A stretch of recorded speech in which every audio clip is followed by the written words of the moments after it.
Olá, Igreja Virtual, mais uma vez estou aqui, a Ednísia. Eu falei da última vez sobre o primeiro mandamento, hoje eu vou conversar com vocês a respeito do segundo mandamento. O título dessa reflexão é Pequenos Deuses. O segundo mandamento diz assim, em Êxodo 20, 4-6. Não farás para ti imagem de escultura, nem semelhança alguma do que há em cima nos céus, nem embaixo na terra, nem nas águas debaixo da terra. Não as adorarás, nem lhes darás culto, porque eu sou o Senhor teu Deus, Deus zeloso, que visito a iniquidade dos pais nos filhos, até a terceira e quarta geração daqueles que me aborrecem, e faço misericórdia até 1000 gerações daqueles que me amam e guardam os meus mandamentos. Conta-se a história de que uma família estava viajando e passaram a noite toda, assim, saíram bem de madrugada, assim, umas 3:30 da madrugada, e com o passar do tempo viram o sol nascer. Então, o filhinho deles disse o seguinte, um filhinho de 4 anos, disse, papai, se a gente voltar aqui, a gente pode estender a mão e pegar o sol? Quando ele passar.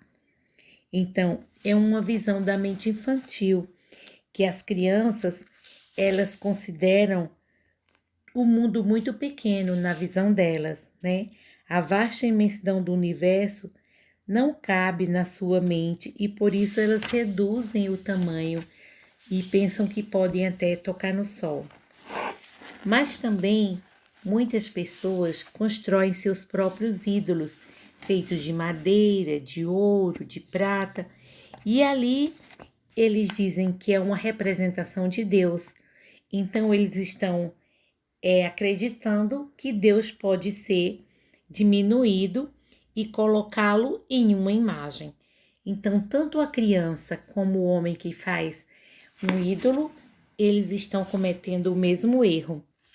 O rei Salomão, quando estava orando na dedicação do templo, ele disse em 2 Crônicas 6:18, ele disse o seguinte, eis que os céus e até o céu dos céus não te podem conter, quanto menos essa casa que eu te edifiquei. Então Salomão entendia que Deus não cabia ali dentro daquela igreja, daquele templo, e nós sabemos que Deus não cabe em apenas um ídolo. Por isso que ele já colocou nos 10 mandamentos esse segundo que diz para a gente não fazer imagem de escultura e nem se curvar a elas. A Bíblia diz que às vezes a gente podia até esquecer que Deus nos ama, né? E ele diz assim, em Isaías 49, 15, 16, acaso pode uma mulher esquecer-se do filho que ainda mama, de sorte que não se compadeça do filho do seu ventre? Mas ainda que esta viesse a se esquecer dele, eu todavia não me esquecerei de ti. Eis que nas palmas das minhas mãos te gravei. Então nós temos essa garantia, né? Nós temos a garantia que Deus está no trono, mas que Ele também está olhando para nós. E Jesus mesmo disse, o Pai vos ama.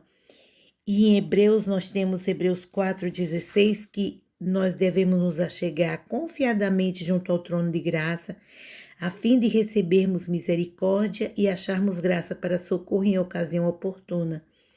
A ideia da intercessão por parte dos santos mortos viola claramente o segundo mandamento, porque se baseia no conceito pagão de um Deus limitado que dificilmente possa ser convencido a nos auxiliar. Então, muita gente faz esses ídolos para ter a segurança de que aqueles ídolos estarão com eles, né, ali dentro da casa deles. E eles inventaram muitos deuses. Teve uma época, por exemplo, no Egito, eles tinham polideuses, né? Eles faziam o politeísmo e eles tinham deuses de todos os tipos, de todas as formas, né, animais principalmente, porque eles não acreditavam que podiam chegar confiadamente ao trono da graça, né? E muitas pessoas também oram pelos mortos. E quando a gente ora pelos mortos, a gente está violando o segundo mandamento. Outra coisa bem interessante que aconteceu, eu tinha uma vizinha, quando eu tive doente, muito doente, estava com câncer, a minha vizinha fez uma promessa de que se eu ficasse boa, eu tinha que dar a ela uma santa, a padroeira do Brasil, né, Nossa Senhora Aparecida.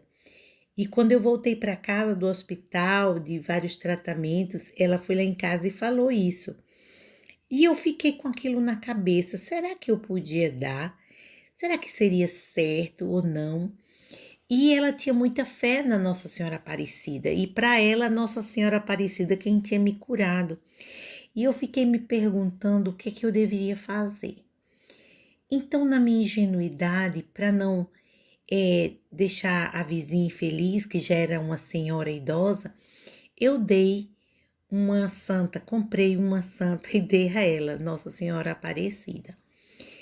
E eu soube depois que ela ficou bem chateada, que ela queria uma bem grande, e eu dei uma média de uns 30 centímetros, e ela queria uma de 50 ou mais. Então, naquela época, eu não tive, tipo, não sei se era por causa da doença, mas eu não cheguei para ela e disse, olha, que bom que a senhora orou por mim, que bom, não é, que eu fiquei boa, mas quem me curou foi Deus. Eu não dei meu testemunho a ela. E ela já morreu e eu não tive condições de falar com ela, então isso me persegue, né? E depois que eu li essa reflexão, eu fiquei mais preocupada ainda, que eu não dei meu testemunho e não falei com ela sobre isso. E pelo contrário, né, eu dei um Deus falso a ela. Mas creio que já pedi tanto perdão a Deus que Deus já me perdoou. Aqui também conta outra história de um senhor que foi ver um barco de pesca e o barco estava repleto de peixes. E ele pensou, então neste ritmo não vai demorar que os peixes vão se acabar. Mas aí quando ele pegou o avião que voltou para sua casa, lá de cima, olhando pela janela do avião, ele viu outros barcos de pesca e vários peixes, ali eles pegando em redes. E ele viu que Deus é grandioso e os feitos dele são grandiosos. Então, se Deus fez tantas coisas grandiosas, ele é muito mais, né, mais grandioso. Ele é bem maior. Então, ele viu que as coisas mudam quando a gente vê de uma perspectiva diferente. Então, ele, quando viu de perto, achou que os peixes iam acabar. Mas de longe, ele viu que aqueles peixes eram mínimos e muito mais tem peixes no mar. Pedro ia naufragando, né? A gente conhece a história de Pedro, que ele viu as gigantescas ondas e ele olhou do ponto de vista humano. E ele pediu, Senhor, salva-me. E Jesus prontamente lhe estendeu a mão e disse que ele tinha pouca fé. Então, às vezes, o medo e a ansiedade vêm da falta de fé e a gente viola o segundo mandamento porque mostra que na nossa mente Deus é muito pequeno. Então, muitas vezes a gente pede alguma coisa, mas não confia. Então, a gente está reduzindo o tamanho de Deus. Então, reduzir o tamanho de Deus é a mesma coisa que fazer um ídolo e achar que aquele ídolo pode salvar, abençoar, dar uma petição que a gente pede. Então, a gente também não pode diminuir Deus dos seus poderes, não é? Quando a gente tem falta de fé, a gente não consegue superar. Jesus disse: se vocês tivessem fé como um grão de mostarda, vocês pediriam esse monte, vai daqui para lá e ele iria.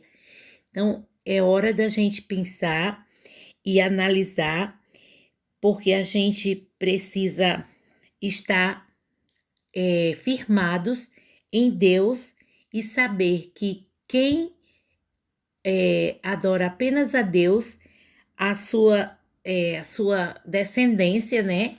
Vai até 1000 gerações de misericórdia e bondade de Deus. Mas quando a gente não ama a Deus, a gente sofre o castigo dos nossos pais até a terceira e quarta gerações. É o que diz o mandamento, né? Então, Paulo diz que tem uma lista de pecados e coisas inconvenientes que tem lá em Romanos 1, 23 até 31, fala que muitos pecados como a maldade, a inveja, a presunção, desobediência, perfídia, isso tudo é em decorrência a não amarmos a Deus, né? E não adorarmos a Deus verdadeiramente com todo o amor que ele merece, né? Então, o mandamento continua dizendo: Deus é zeloso, né? Ele é um pai zeloso. Zeloso é um ciúme, mas um ciúme para fazer o bem ao seu povo. Então ele adverte: não terás outros deuses diante de mim, não farás para ti imagem de escultura, porque ele é um Deus zeloso e visita a maldade dos pais dos filhos até terceira e quarta geração dos que aborrecem a Deus, mas até 1000 gerações daqueles que amam e guardam os seus mandamentos. E Jesus disse lá em João 17, 24, uma oração que Jesus fez, ele disse o seguinte: Pai, a minha vontade é que onde eu estou estejam também comigo os que me deste, para que vejam a minha glória que me conferiste, porque me amaste antes da fundação do mundo. Para aqueles que guardam o primeiro e o segundo mandamentos, a obediência aos demais será completamente natural. Se amamos a Deus, se Ele está no trono da nossa vida, nosso coração transbordará de amor pelas outras pessoas também. O apóstolo Tiago chamou os 10 mandamentos de lei perfeita, lei da liberdade. A essa altura, consideraremos apenas 2 preceitos da lei, mas o significado dessa perfeição e liberdade já está claro. Como diz o salmista: grande paz têm os que amam a tua lei, para eles não há tropeço. Fiquem com Deus e Deus abençoe a todos nós, para que possamos amar a Deus sobre todas as coisas e não ter nenhum Deus diante do Deus verdadeiro. Vamos orar. Querido Pai que está nos céus, obrigada por esse segundo mandamento, obrigada pelos 10 mandamentos, que são a norma que tu deixaste para seguirmos. Ajuda-nos que teu Espírito Santo esteja conosco, nos impulsionando a viver e a seguir todos eles. Que a tua palavra esteja no nosso coração e que possamos aceitar a tua lei como justa, santa e boa, como é o caráter de Deus. Em nome de Jesus. Amém.